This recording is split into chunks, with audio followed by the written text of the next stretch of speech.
Bonjour mes bons amis et bienvenue à cette montée pascale, le deuxième entretien qui va le culminer, bien sûr, à Pâques.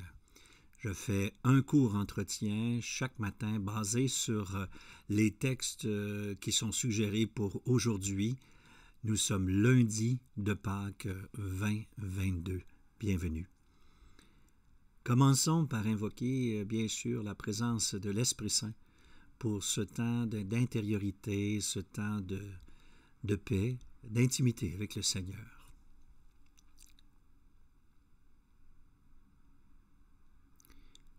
Seigneur Dieu, nous entreprenons cette semaine de retraite ensemble pour nous mettre à l'écoute de ta parole, pour faire l'expérience de ta passion avec plus de profondeur.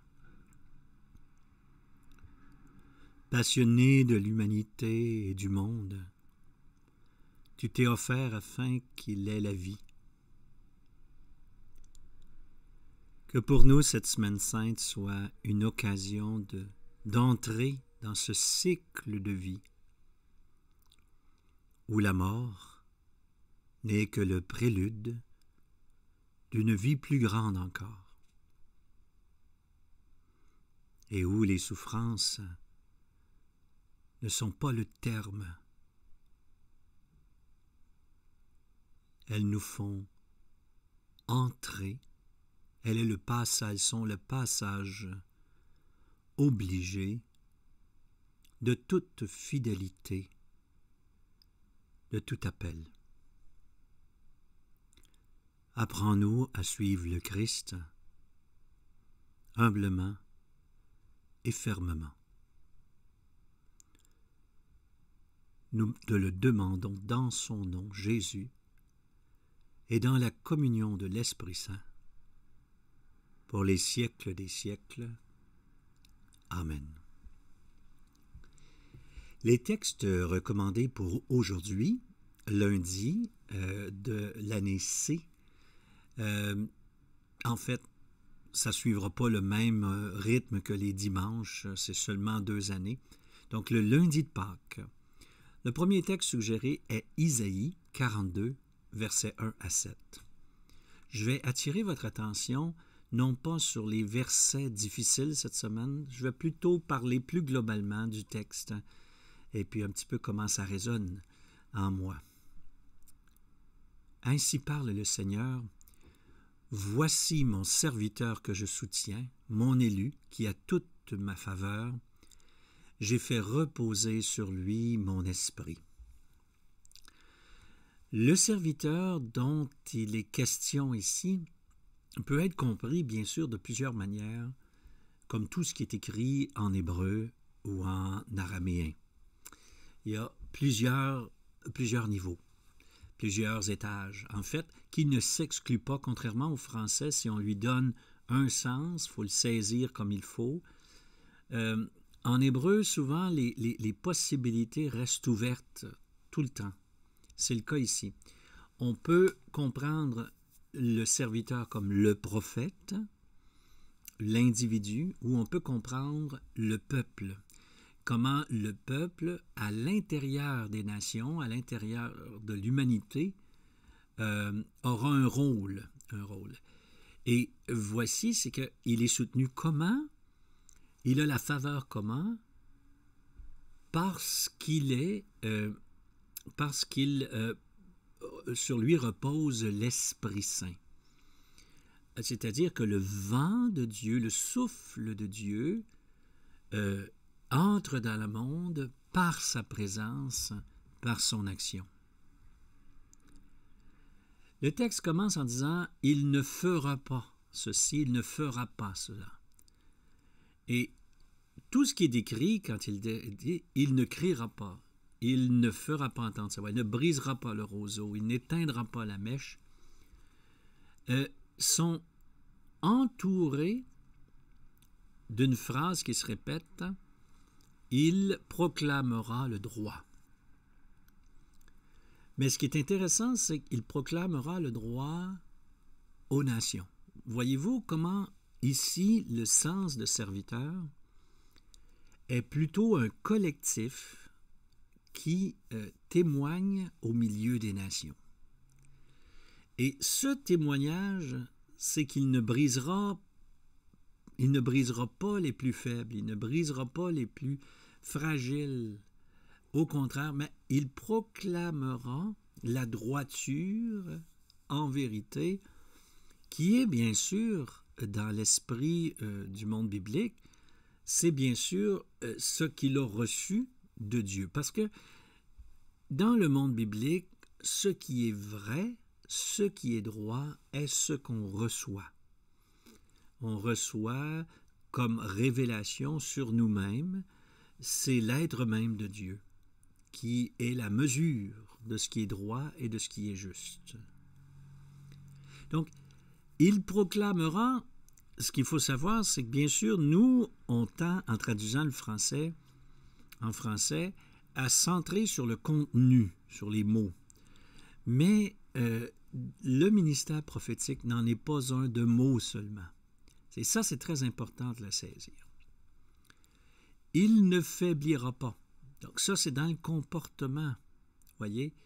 Donc, si la première partie, c'est ce qu'il ne fera pas et ce qu'il fera par la parole, voici qu'il ne faiblira pas, il ne fléchira pas, ça c'est son être, jusqu'à ce qu'il établisse le droit sur la terre. Donc, il ne s'agit pas seulement de le proclamer, mais de l'établir.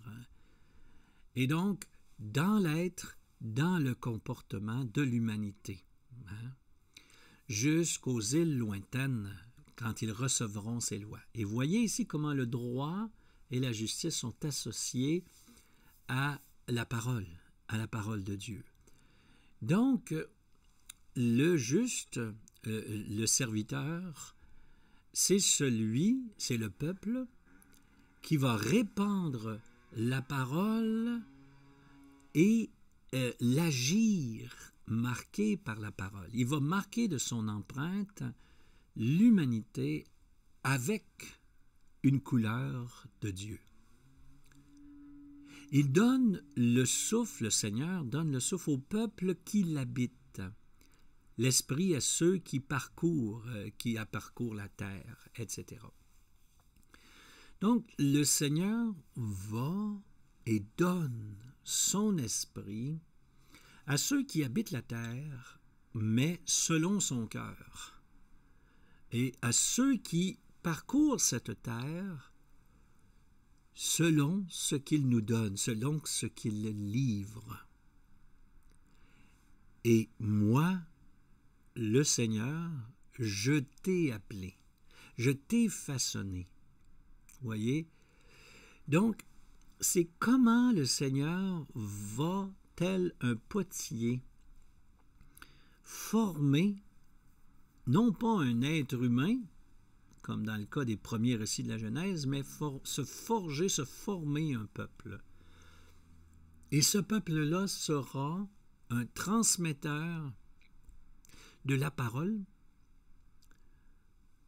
par la parole et par les actes. Mais par la parole, ça ne sera pas une parole écrasante. Ça va être une parole attirante. Ça va être une parole transformante. Dieu transforme, attire, inspire sans détruire. Selon la justice, je t'ai appelé, je t'ai saisi par la main, je te façonne comme le potier. Je fais de toi l'alliance du peuple et la lumière des nations. C'est-à-dire que, à travers toi, toute l'humanité va avoir accès au salut, à l'alliance. Donc, la destination de l'alliance, c'est pas seulement ceux qui la connaissent déjà. La destination de l'alliance est pour toute l'humanité. Il est souhaitable que toute l'humanité reçoive et vive de cette alliance pour son propre bonheur et par conséquent, la libération des cachots, des prisons qui suit le fait que des aveugles retrouvent la vue, c'est bien sûr des gens physiques qui retrouvent la vue, mais c'est aussi des gens qui ont le regard obscurci. C'est ça aussi, les aveugles. Dans le monde biblique, cette notion de la folie par rapport au sage, de l'aveugle par rapport au voyant, c'est aussi et surtout spirituel. Hein? C'est dans ce contexte-là qu'on se retrouve. Donc, est-ce que je me laisse réconcilier? Est-ce que moi, j'appartiens à ce peuple qui hante et qui reste dans l'alliance? C'est une chose que d'être appelé, puis de répondre oui, c'en est une autre que de rester. C'est la différence entre l'éveil et la maturation, par exemple. Comment une personne demeure dans l'alliance, continue de croître, continue de grandir. Et souvent, l'illusion, c'est de se reposer entièrement sur un oui passé, mais de s'être endormi en cours de route et de ne plus laisser en soi agir, je dirais, la vivacité de l'Esprit Saint, hein, qui nous relance, qui nous envoie à nouveau. Alors, c'est un petit peu ça ici qui est la clé. Celui ou celle qui est entré dans l'alliance continue dans l'alliance et ce faisant a un rôle dans le rayonnement de l'alliance dans ce monde. Et par son exemple, par sa vie, la façon dont l'alliance prend vie en lui, en elle, eh bien, il y a une transformation du monde, mais il y a un rayonnement en ce monde qui soit selon l'alliance. Comme psaume, ce qui nous est offert, c'est le psaume 26 dans les lectionnaires. Dans nos Bibles, c'est 27. Le Seigneur est ma lumière et mon salut, de qui aurais-je crainte? C'est un refrain ultra connu que nous avons. Le Seigneur est le rempart de ma vie, devant qui tremblerai-je? Bien sûr, le psaume a été écrit vraisemblablement plusieurs centaines d'années avant Jésus. Et la conséquence de dire « Le Seigneur est mon rempart et mon salut », de qui aurais-je craindre, c'est clairement dans un contexte militaire, guerrier, tout le vocabulaire l'est. Donc, si Dieu est mon appui dans une guerre, je ne perdrai pas. Je m'avance, si des méchants s'avancent pour me déchirer, ce sont eux qui perdent pied et succombent. Qu'une armée se déploie devant moi, mon cœur est sans crainte, je garde confiance. Ce qui est dit ici, c'est qu'ultimement, la bataille est gagnée lorsque nous avons confiance en Dieu. Car Dieu combat avec nous. Dieu est dans la bataille, il est de notre côté, et si je suis moi avec Dieu, si je mise sur le plus grand de tous les guerriers, je ne crains rien, c'est les autres qui vont tomber. D'accord? En vérité, depuis que ce psaume-là a été écrit, nombreuses ont été les guerres perdues, même par des croyants. Si bien que je ne crois pas que ce soit exact de croire qu'un croyant, bien ancré en Dieu, va nécessairement gagner la guerre. Je crois qu'il y a des croyants qui, très profondément croyants, qui vont en guerre et qui vont la perdre. C'est d'autant plus vrai que des fois, le croyant pense que c'est de faire la guerre de telle ou telle manière qu'il le fera gagner. Il a l'assurance, la certitude d'être appuyé par Dieu jusqu'à ce qu'il meure, bien entendu. Je n'ai pas besoin de vous rappeler toute l'histoire de l'Église, l'histoire du peuple juif, de connaître toutes les grandes défaites qu'il y a eu. On pourrait parler des grandes victoires. Je continue de dire que la véritable guerre n'est pas la guerre militaire ou extérieure, mais bien la guerre spirituelle ou le combat spirituel, si vous voulez. Et qu'il y a une incidence extérieure, mais que je pense que celui ou celle qui se lance en guerre pensant servir Dieu, s'il est agresseur, s'il tue des gens, s'il fait des injustices, même s'il a promis d'agir au nom de Dieu, je pense qu'il erre, qu'il se perd en cours de route. Moi, je pense que sont beaucoup plus nombreuses les personnes qui se perdent en cours de route. Je crois que l'intention d'origine peut être très bonne. Mais dans le feu de l'action, au milieu du combat, les gens perdent pied et perdent vue. Qu'est-ce qui est véritablement selon le cœur de Dieu? Et je crois sincèrement qu'il y a énormément de gens qui se sont battus apparemment ou pensant que c'était au nom de Dieu, mais qui en fait y allaient en leur propre nom et selon leur propre cause. Ils ont perdu la cause de Dieu en cours de route. Et moi, je pense que c'est beaucoup plus fréquent qu'on le croit. Alors, moi, je nous invite dans cette Semaine sainte, est-ce que ça m'arrive, moi, de dire que je fais des choses au nom de Dieu, mais sans valider intérieurement et extérieurement, c'est-à-dire dans mon cœur et en parlant avec d'autres chrétiens, que c'est vraiment selon le cœur de Dieu. Moi, je pense qu'on se fait très souvent illusion. On dit qu'on fait des choses pour Dieu, alors qu'en réalité, Dieu est très loin. En fait, on le perd de vue en cours de route. Les bontés du Seigneur, nous ne les verrons peut-être pas sur la terre des vivants, comme dit le psalmiste. Ça se peut très bien qu'on en voit, mais ça se peut très bien aussi que les plus belles bontés du Seigneur, on y assiste seulement lorsqu'on passera à l'autre vie. Quoi qu'il en soit, mes amis, regardez bien. L'illusion nous guette constamment.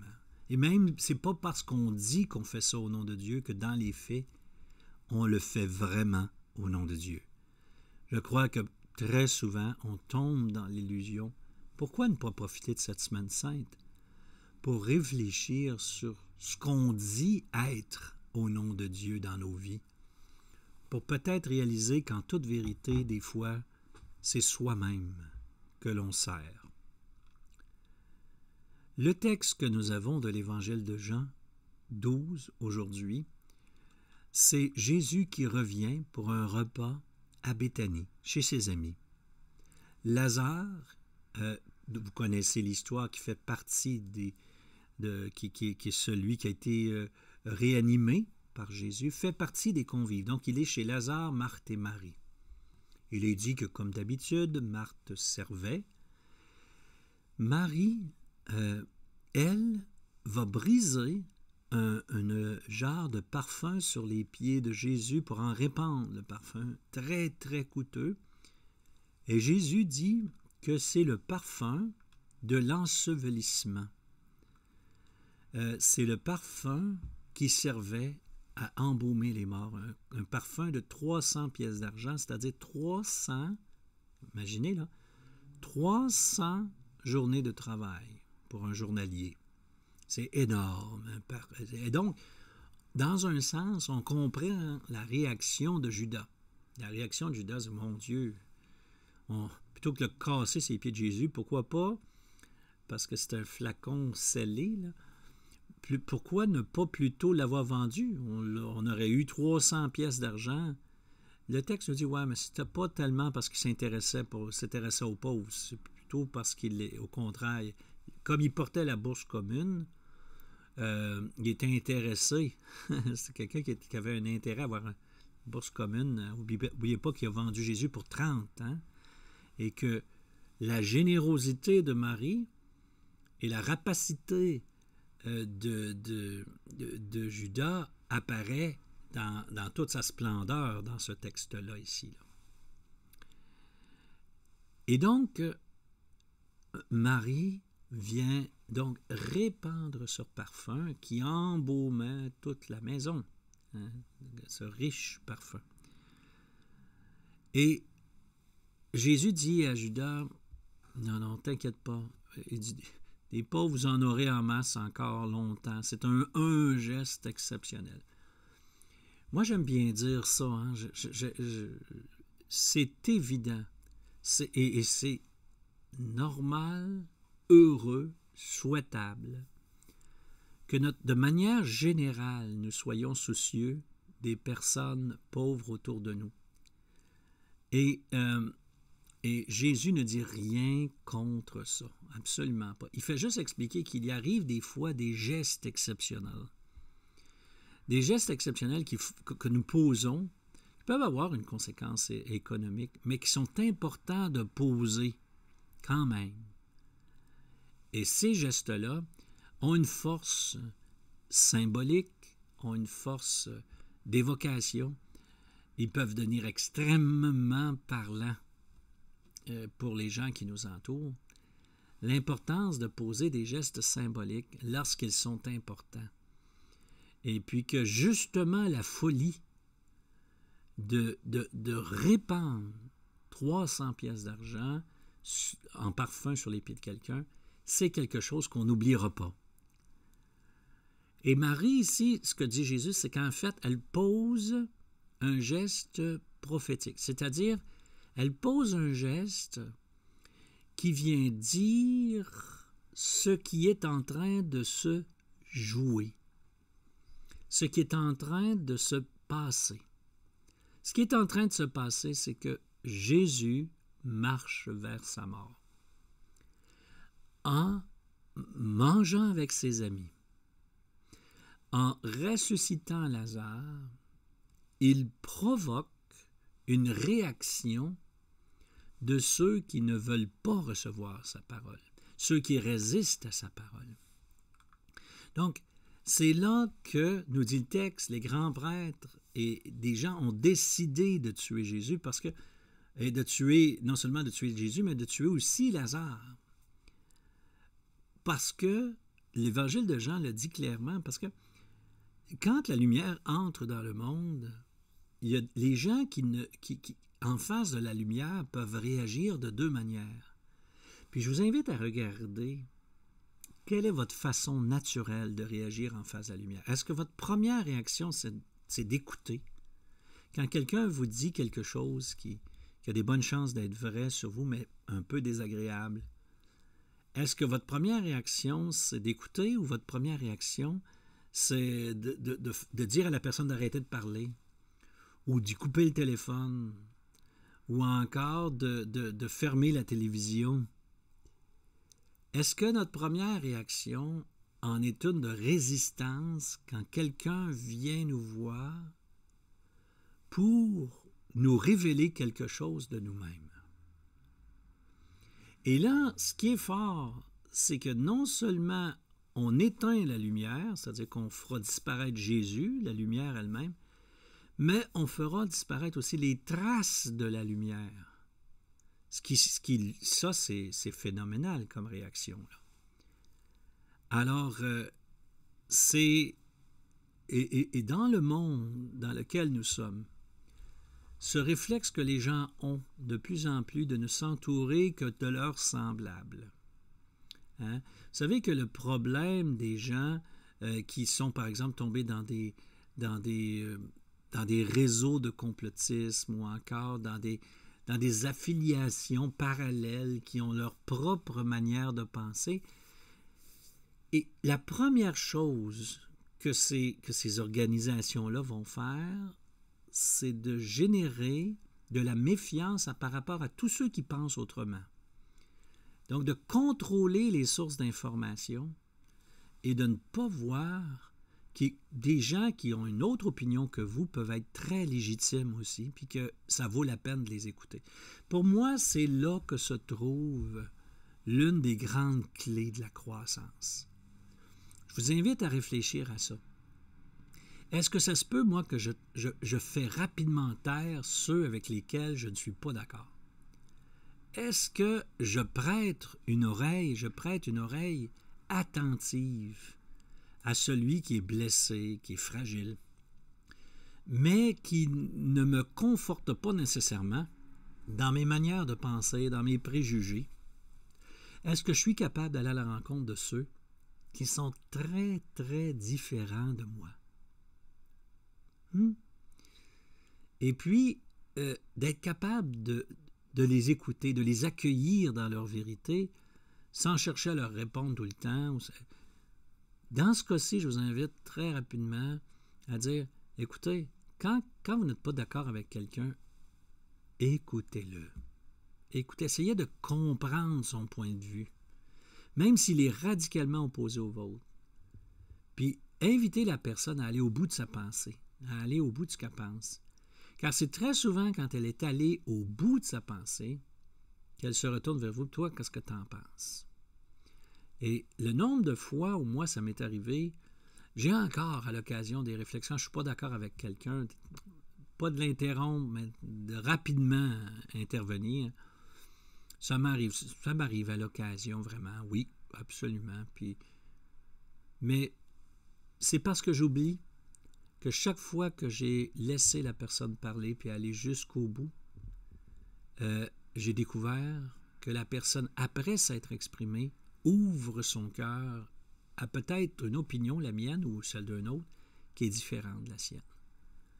Plutôt que de se cabrer, puis de se fermer, puis d'être encore plus méfiante, la personne devient confiante et la relation est possible.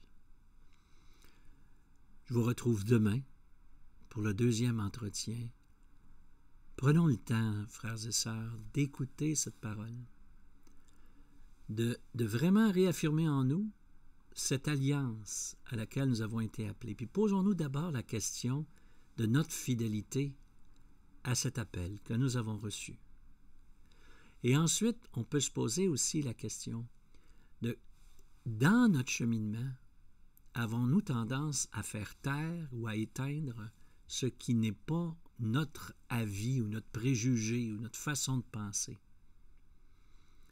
Je vous invite à cheminer parce que je suis persuadé qu'une grande partie de la maturation de la foi, c'est d'être capable d'écouter profondément l'autre, sa perspective propre, afin de se laisser interroger, de se laisser questionner, afin que notre oui devienne de plus en plus profond. C'est ça la fidélité, c'est ça la maturation. C'est pas quelque chose de statique, c'est en fait, à l'inverse, quelque chose qui est constamment vivant dans le souffle de l'esprit. Bon lundi de Pâques, on se retrouve demain. Bye bye.